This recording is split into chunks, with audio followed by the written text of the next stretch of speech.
Steve and welcome to the Seaside Allotment channel, and today I promised to talk about the things that I'm sowing in early August, and I'm basically just starting my autumn and winter sowing. So let's take a look. So the most important thing I think at this time is to get sowing the spring onions, because you've got to have a lot of spring onions in the ground if you want to be eating them all the way through winter. And so I've got a lot ready to go, and there's a mix of different varieties here. There's Stir-On, Guardsman and White Lisbon Winter Hardy. Some more Stir-On here. I'm not sure what these are, but yeah, those are Guardsmen. So yeah, quite a lot, and there's a few out in the ground already, but yeah, grown in modules. I plant about 9 seeds in each module, but I don't really count them. You know, I just grab a pinch and just chuck it in the module and see how they go. The Stir-On have not germinated as well as the Guardsman and the Winter Hardy, so that's a lesson learned. So what else have I got? I have got lots of lettuce, and I don't really know whether it's worth going through the varieties, but let's talk a little bit about it. So I've got Cocarde, or what I think how that's pronounced, Cocarde. I'll show you that outside. It's quite a nice lettuce. I think this one, although it's got no label, is Winter Gem. Sorry, not Winter Gem, is Moon Red, which is like a red little gem lettuce, which is really nice. We've really enjoyed that this year. And then I've got some Romanesco cauliflower, some chard. I've got loads of chard in the ground already, but this little bit of chard and this bit of perpetual spinach and this bull's blood beetroot, these are all being grown for baby leaf lettuce seeds in the polytunnel.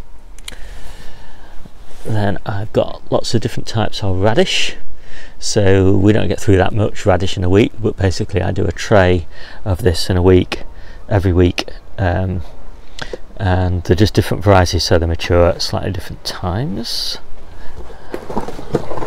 I have got some Grenoble red lettuce, which is one of my absolute favourites, some Bijou, which is lovely as well, and some Optima butterhead, which I've never grown before, but quite fancied a butterhead. And apparently the Optima has got a really lovely crispy spine, and I love a bit of crisp lettuce in my salad mixes. I've got some spinach Amazon, which is being grown for baby leaf salads, baby leaf to add to the salad mixes. The spinach main crop I'm just about to start sowing at home in a week or so, and then I'll sow again in September. And what else have I got here? So I've got lots more lettuces. I've got some more Bijou. I've got some butter crunch and some more perpetual spinach, and again that's going to go in the polytunnel. And then I've got some chicory, some more little gems here. I think these are they look red, so I'm a bit confused as to what those are. They shouldn't be red. I've got some black seeded Simpson, which apparently is a really fantastic winter lettuce, but it doesn't look really awful in that tray, and some salad rocket. And then I have got some kale reflex, which apparently is a beautiful tender kale, and I'm going to pop that in the polytunnel. So I have a little bit of everything in the polytunnel so that I can harvest on really horrible winter days, just a little bit of everything. And some coriander, and some more Grenoble red. As I said, Grenoble red's one of our absolute favourites.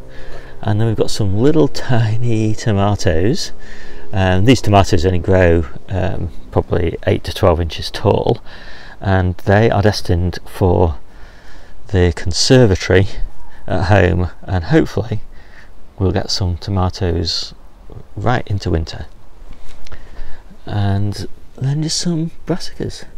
So there's some cauliflowers, some cabbages, and a bit more kale Nero. So we won't be planting all of these, but a few of these will probably go in the polytunnel. So that is what we've got going right now, and so we've got a lot more which will be for winter, and I'll show you that later on another video. But now I'll just pop outside and I'll show you some of those lettuce varieties that I mentioned. These are the more red, and I love these. These heart up into a lovely little crispy lettuce. They're quite fast to grow. Really pleased with those. Unfortunately I don't have an example that's mature to show you, but basically they look like a little gem, but they're red. These of course are little gems, and I've already harvested all of the outside leaves, just leaving these hearts, and I'll start I'll just take the hearts off, the leaves off one at a time, and add them to the mixes. Find they last a little bit longer.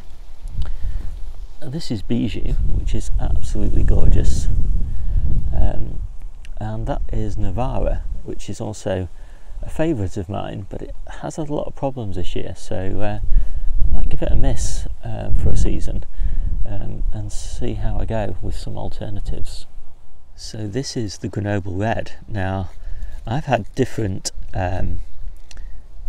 completely different looking lettuces that call themselves Grenoble Red, but this is the one that I've got thousands of seeds for, and I've been growing all of this year, and it is just fantastic. It's a gorgeous leaf. It's not really crunchy, but it's crisp enough, and it's very prolific, and it looks really beautiful. And I've got some more growing in here, along with the loads and loads of mare's tail. And in here I've got lots more of the moon red. And then just for completeness, these are the little gems before they've hearted up, and before I've harvested all of the outer leaves. So yeah, I really like the little gem, but of course I'm not planting those now. I'm switching over to winter gem and winter density, which are just as nice but a little bit hardier. So there you go, that's what I'm planting at the moment, and it's a pretty exciting time. I love it at this time of year. It's yeah, it's a little bit more relaxed than May and April and May, when you're sort of planting all the spring and summer crops. So as we sort of transition into winter, and the quality of the food in autumn and early winter and very early spring, it's just fabulous. So winter growing is such a joy. Anyway, hope you enjoyed that, and I'll see you soon.